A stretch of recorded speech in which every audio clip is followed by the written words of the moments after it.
Mengerikan, binatang mengerikan keluar dari mulut jenazah ini. Hal mengejutkan setelahnya.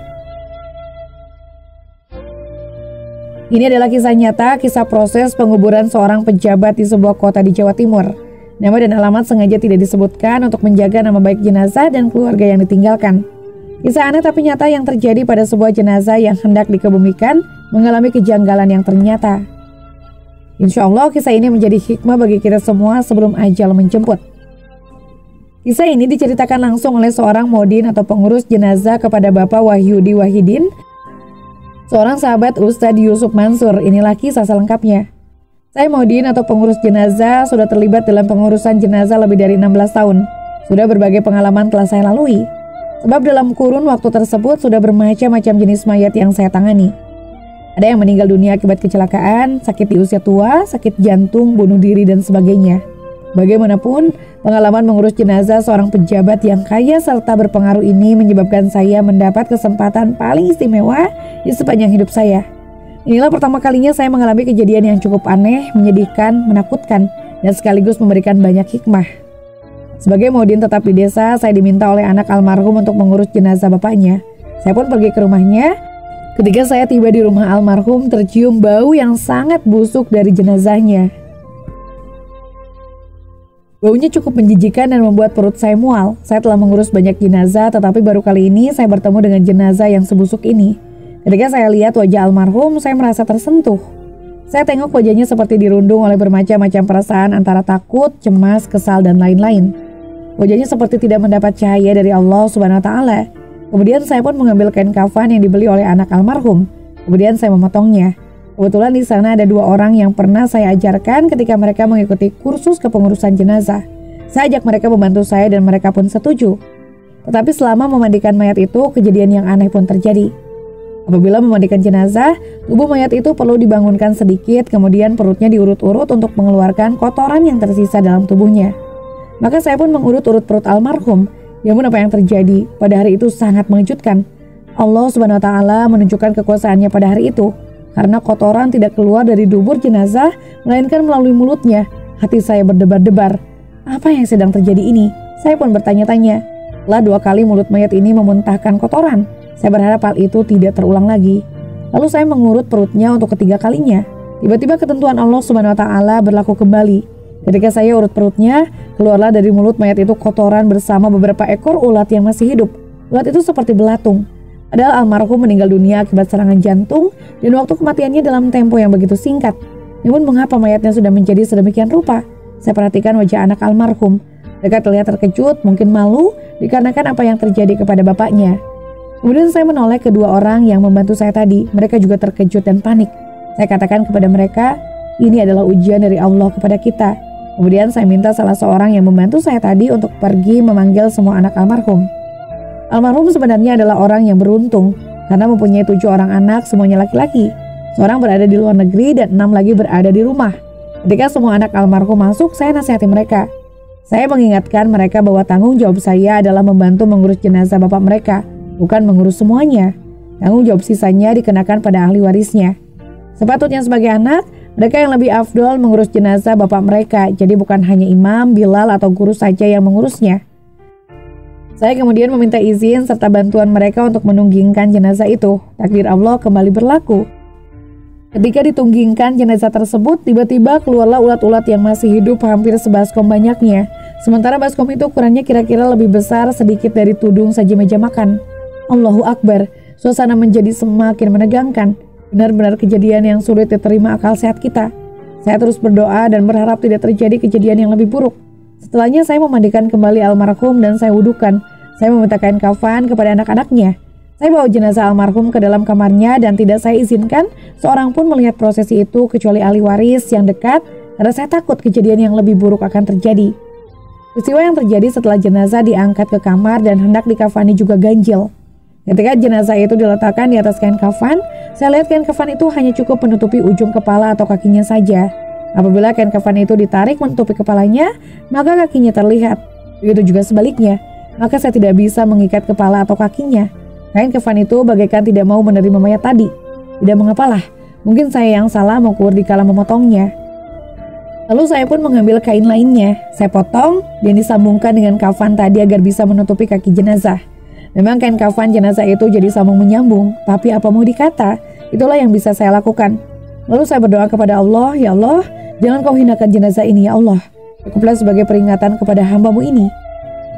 Sehabis saya beri taklim tentang sholat jenazah tadi, satu lagi masalah timbul, yaitu jenazah tidak dapat diantar ke tanah pekuburan karena tidak ada mobil jenazah maupun ambulan. Saya hubungi kelurahan, pusat Islam, masjid dan sebagainya, tapi tetap tidak ada jalan keluar. Semua mobil sedang terpakai, beberapa tempat tersebut juga tidak punya kereta jenazah lebih dari satu, karena semua kereta juga sedang digunakan. Saya pikir hal ini bukan sekedar kebetulan. Dalam keadaan sulit itu, seorang lelaki muncul menawarkan bantuan. Lelaki itu meminta saya menunggu sebentar agar dia bisa mengeluarkan mobil van dari garasi rumahnya. Kemudian muncullah sebuah van, tapi ketika dia sedang mencari tempat untuk memarkir vannya itu di rumah almarhum, tiba-tiba istrinya keluar. Dengan suara yang tegas, dia berkata di hadapan orang-orang yang hadir, "Mas, saya tidak izinkan mobil kita ini digunakan untuk mengangkat jenazah itu, sebab semasa hidupnya dia tidak pernah mengizinkan kita naik mobilnya." Jadi saya menyuruh lelaki yang punya van itu untuk membawa kembali vannya. Selepas itu muncul pula seorang lelaki lain yang menawarkan bantuannya. Lelaki itu mengaku sebagai murid saya. Dia meminta izin kepada saya untuk mengambil dan membersihkan mobilnya selama kira-kira 10 hingga 15 menit. Akhirnya muncullah mobil tersebut, tapi dalam keadaan basah sehabis dicuci. Mobil itu sebenarnya sebuah lori. Dan lori itu sebenarnya digunakan oleh lelaki tadi untuk menjual ayam ke pasar. Akhirnya jenazah almarhum pun diangkat menggunakan lori tersebut diikuti rombongan pengiring jenazah.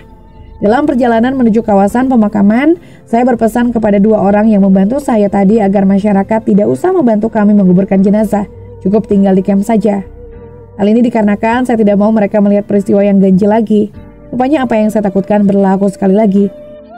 Takdir Allah yang terakhir terasa amat memilukan. Sesampainya jenazah tiba di tanah pekuburan, saya perintahkan 3 orang anaknya untuk turun ke dalam liang lahat dan 3 orang lagi menurunkan jenazah dari atas. Allah Subhanahu wa Ta'ala Maha berkehendak atas semua makhluk ciptaannya. Saat jenazah itu menyentuh tanah liang lahat, tiba-tiba air hitam yang busuk baunya keluar dari celah tanah yang pada awalnya kering. Hal itu tidak ada hujan, tapi dari mana air itu muncul? Saya pun tidak tahu jawabannya.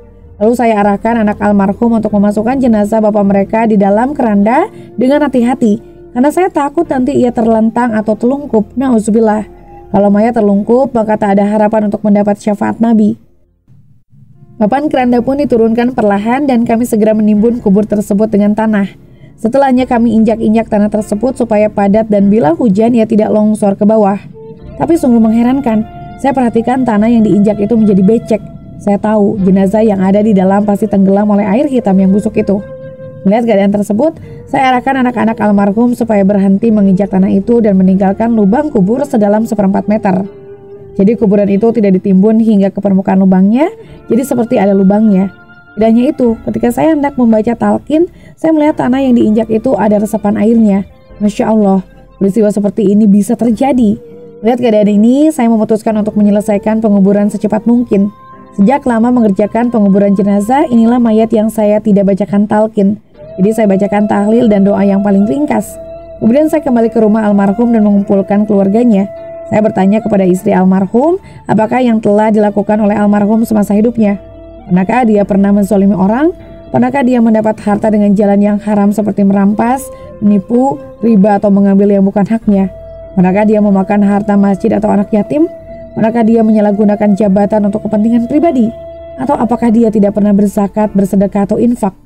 Istri almarhum tidak dapat memberikan jawabannya. Saya rasa mungkin dia malu untuk memberitahu. Lalu saya pun memberikan nomor telepon rumah saya kepada mereka dan pamit untuk beranjak dari sana.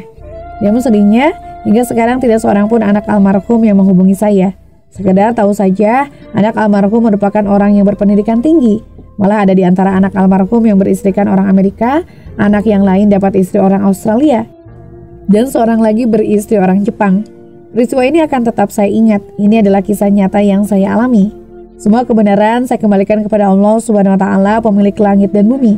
Tanyakanlah pada diri kita masing-masing, apakah kita menginginkan peristiwa itu terjadi pada diri kita, ibu kita, bapak kita, anak kita, atau keluarga kita. Semoga akhir hidup kita semua dalam keadaan husnul khatimah. Amin ya rabbal alamin. Itulah pengalaman yang dialami oleh seorang modin atau pengurus jenazah. Semoga ini bisa jadi renungan untuk kita semua yang masih hidup. Semoga bermanfaat.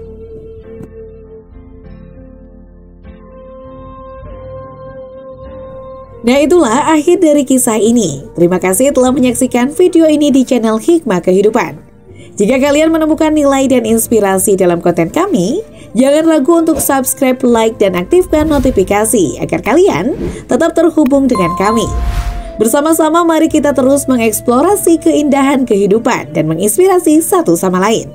Sampai jumpa di video berikutnya. Salam bijak dan penuh hikmah. Wassalamualaikum warahmatullahi wabarakatuh.